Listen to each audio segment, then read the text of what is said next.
So this is exactly how I fixed Palworld save data error on my PlayStation 5. So firstly, what I had to do is that I had to click on Start Game here on my Palworld, and then I'm going to select my server right here, as you can see. And then I had to click on Change World Settings. You can see it's around this here, so click here.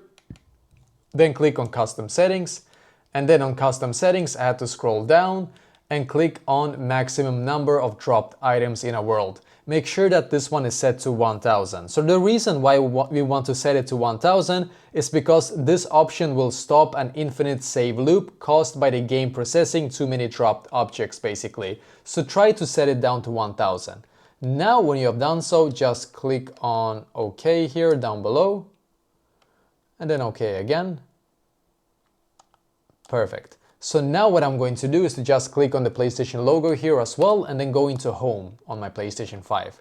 Then go into Settings here, scroll down and click on Save Data and Game App Settings. Click on it. Click on Save Data PlayStation 5 and click on Sync Saved Data.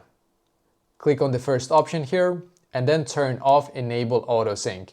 When you have done all of this, go back and try once again. Hopefully now it's going to be fixed for you as well.